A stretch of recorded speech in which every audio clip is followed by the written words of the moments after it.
Hey, my beautiful buddies. It is your girl, Miss Avis Cherie, and I'm back from my Fibro Fighter and Chronic Pain Migraine Chronicles. How are you today?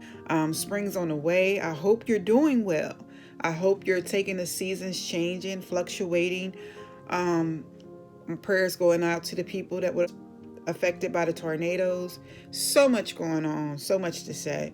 But I wanted to come to you today because I want to shed some light on some things in regards to our health and how we digest and ingest what the prognosis is versus the diagnosis, and how we still have to amend our habits of thinking, our ways of eating, exercising, and overall total health. So prognosis is a suggested, what it may be, what it may not be. You're kind of guessing. Looking at varying symptoms can be one thing and or another, and we compound ourselves with that type of stress on top of pain. Pain is real. I'm not never going to say or diminish or devalue anybody's pain levels. But when we walk around, we sometimes inherit this thing with the prognosis, especially with this Google thing, guys. Google is a great tool. I always say that. Google is a great tool. However, when we go to it for everything to give us a prognosis, which is, and I say prognosis because there's no diagnoses behind that. And even when it's identified diagnoses, let's not succumb to the diagnoses.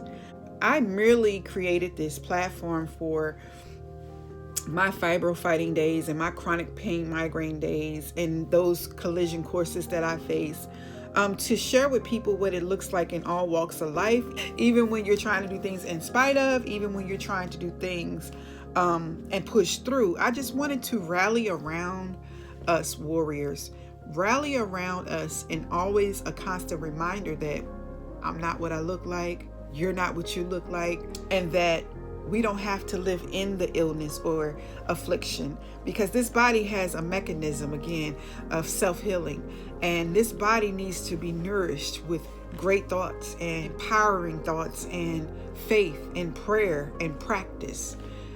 We need to do practical things that create a newer and stronger vision in our lives, outside of what we feel, outside of what we see.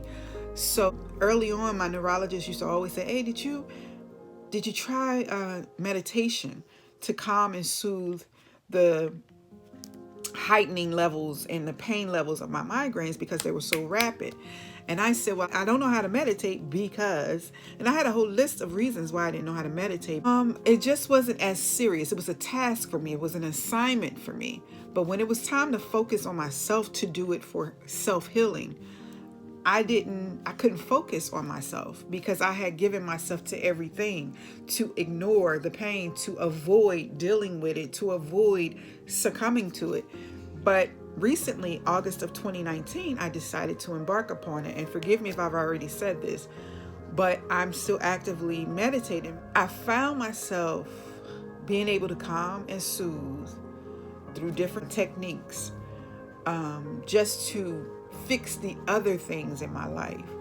I found myself, when my children grew up, there was a different level of stress than when they were little, and I was racing to and from work, to parent-teacher conferences, to basketball, to softball, to brownies, to Girl Scouts, to graduations, to proms. It was all of those things with 4 children, and I'm in grad school, undergrad, all of these things. It was a different rat race, right? So I was so young and vibrant, and if I felt it, I just had that metabolism to eat it up and to not yield to it, to eat it up and not give way to it. I didn't have time to be down. I didn't have time to cry about anything. I didn't have time to wallow in the pain that I felt. But when I hit good old 40, we all know how that feels for the ones who do. Or maybe it happened earlier.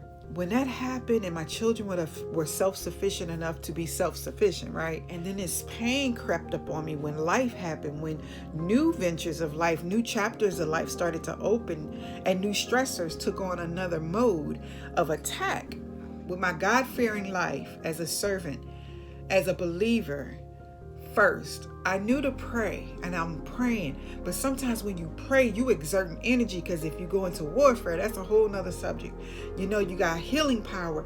You're laying hands on yourself. You're asking God for healing. You're going to church. You're laying things at the altar. You're asking for prayer.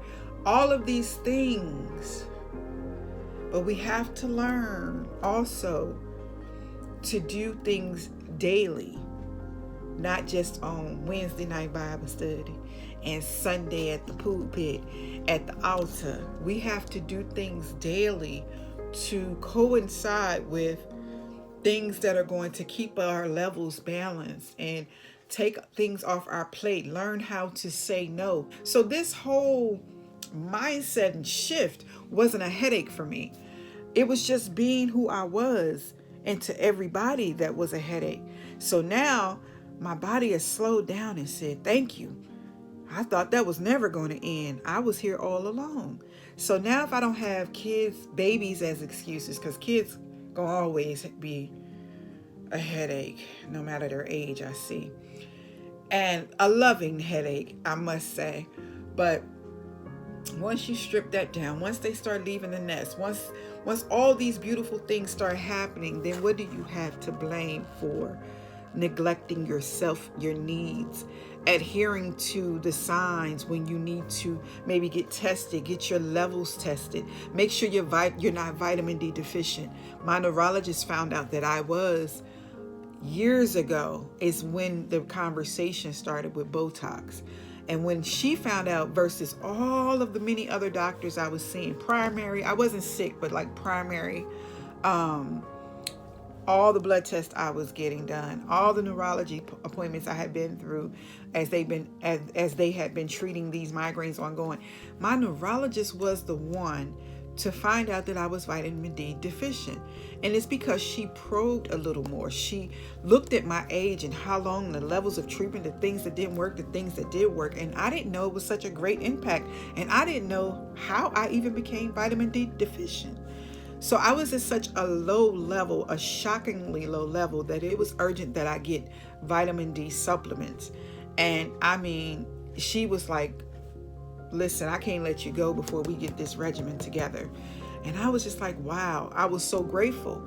You know, even still, I didn't let that bum me out. I was just so grateful that God allowed her to find that. You know what I'm saying? So we have to take the chunks and the tidbits and the portions of gratefulness, things to be happy for, things to be grateful for, because I had been passing out. We didn't know I didn't know what syncope was. It was so many different things going on after I started to experience a new level of turbulence, I must say. And you have to know that after having children, ladies, men, you go through biological clock issues just like we do. Guys, you want to get your blood work checked. You want to get things checked for you guys that we wouldn't even have heard of 15, 20 years ago. So much with life and pollution and everything they put in the food. And listen, I'm not coming here to preach. I just want you to know that we have to take it back and take control and go back to those days where we know we didn't have a lot of hospital visits and calls when we were young. I know for me, we were healthy. I know for my 4 children, they had perfect attendance almost every school year. Not only because I was like, you going to school today, but their health was impeccable. And for 4 children in one household, it was never a time when one was down for long. Everybody was healthy. So we have to find that place, that childlike space, when we didn't have a lot of hospital visits, not a lot of med calls, and we were just existing in that place of peace. And when that natural spiritual place of peace rains down on our total well-being, and we'll see our overall health start to rise. I know it's hard to believe. Sometimes it's hard to strategize how to get to this point. I'm walking in that journey with you. I'm not coming to profess that I have mastered anything other than being a student for life, which means I'm always overly eager to learn a better and new way to do things. I refuse to give in or give way to anything. And if I'm able-bodied, I'm going to look for the answers. I encourage you to do the same. So, with all that being said, springtime is here. Let me share some things that I found along the way that was helpful for my little quirky self in between all the things that I was going through and addressing in my own health issues, in my own life issues or whatever, good, bad, or indifferent. Didn't take some things as serious as others, but I found out that a lot of things are contributing factors to things that arise in your health. So, for instance, spring cleaning, we like to do it. We love to do it. We love to take the old with the new. We like to put the winter clothes up and store them, such and such, right? I have a 3-level home, and it's crazy because all of the fibers, the dirt, the dust that's hidden under the carpets. I just did not know over time, and of course as I got older, things would impact my sinuses the way that they do, which therefore triggered migraines. So let's do some things together and share some moments with one another. Let's wear some masks, not just for the coronavirus that's going around. I know everybody's talking about it. We're not going to even talk about it. But when we're spring cleaning, when we're dusting, when we're using all these aerosols, I know I am a bleach freak. I am a rub it down, scrub it down freak, and we are getting those things into our senses. Let's open up some windows, but then the pollen's out there to say yoo-hoo, and that could trigger a migraine. So let's be mindful. I've integrated the weather forecast and a lot of things in the way I move and a lot of things that I do, because it's very important. Just like with fibro and migraines, it's very important that I plan accordingly to the weather, so I won't be somewhere complaining as if I didn't know it was going to rain, and it might trigger a migraine or my body might tense up. So even with cleaning in your house, if you work from home, if you are going out, prepare to cover up. Prepare to, if you're going into a dusty area, if you're going to be out in the field, prepare to have things that will help you with that, like the nasal sprays, like when you're cleaning, wear masks. Have it heavy ventilated, where if you're having the window open, have a fan blow the things that are the particles that are blowing around in your home out the window. That's with the cleaning phase. Now, what about that anxiety phase, when you're doing all these things and you need to calm down and you've done all these great things and techniques and you can't kind of get yourself to just mellow out? I've always been an earth person. I've always been a person in the field, climbing trees as a young child. But I think the most healthiest place for us is that young child. The great things we remember, the beautiful things, the innocence of a young child before it's tainted, before people do twisted things. I'm talking about the essence of being a young child. Find that inner essence. And if that inner child has been compromised, it's okay to acknowledge that it was compromised, but that it no longer can reside in the new inner child, in the inner child that it was supposed to be, in the child that was supposed to blossom, in the child that still blossomed in spite of. Go to that inner child and find yourself in a place in the garden, absorbing the atmosphere outdoors. If you don't have a garden, create a garden. If you don't take walks now in nature, go to it. Sit by the water. That's my best soothing mechanism, is sitting by some water. It doesn't have to be a beach. I can just hear the serenity of the water splashing on rocks. It could be a creek. I don't care. I used to always sit by water for hours on end. That is one of my calming mechanisms. I also am very calm when I write. I have a gift of with words as well, but I write and I translate how my senses and my gifts are speaking to my spirit at that moment. And that really takes me into another level, in another stratosphere, in another zone, where I tune out all these things and just are one with nature. And I believe that's how it's supposed to be. So we can become an outer body being, out of this painful shell, out of this life issue shell, and we can actually morph into the spiritual essence and the innocence of what God intended outside of this world. So you want to always do things to go back to the essence of that inner child before this world contaminated it with whatever that means for you. And even if it's a hard place, remember that we're trying to remove the blocks off of you that are blocking your health, that is keeping pain situated and saturated on your shoulders and in your mindset.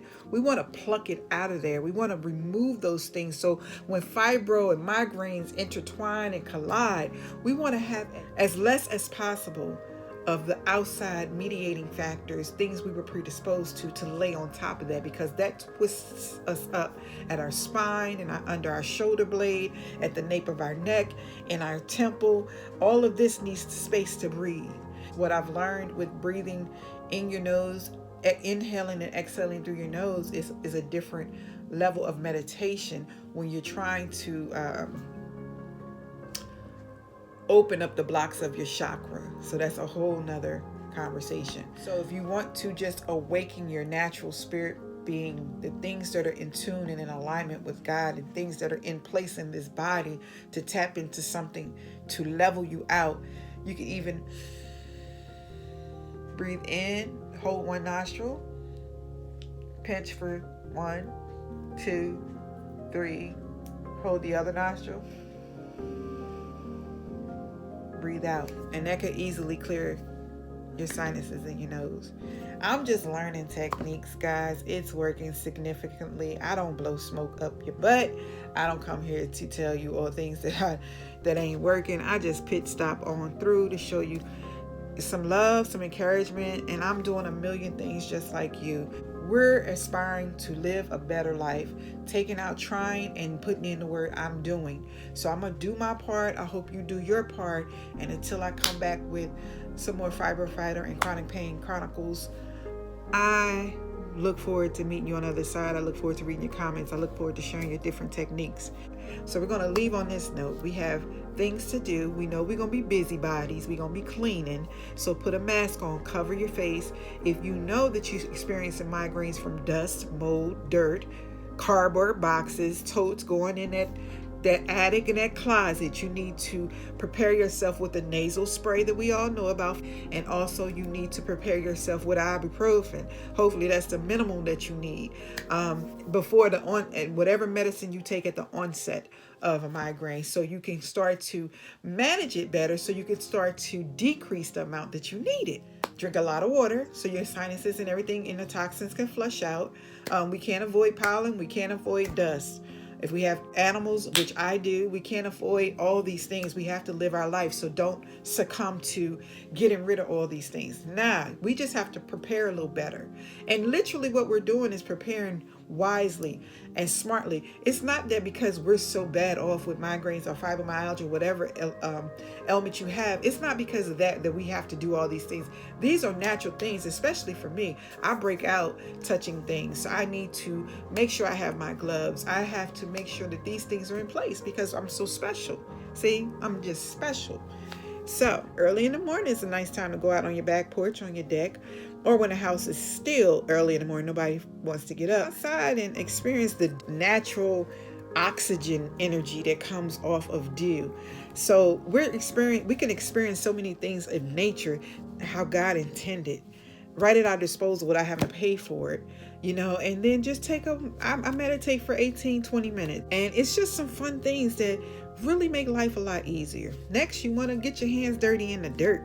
Go outside and experience nature. Take a walk. I know people say that, but sometimes I used to be like, I don't have time to walk. I'm tired. My back hurt. Find you a me place and let me know where your me place is at. I got a couple of me places. Let's start sharing where you found your me place, where you were able to actually breathe in and breathe out. Breathe in and breathe out. Let me know, You can do it either way. It doesn't matter. Your way is going to be great for you, as long as you're doing something. All right? Until next time, I wish you well. Get ready for this spring season. We ain't complaining. We knocking it out.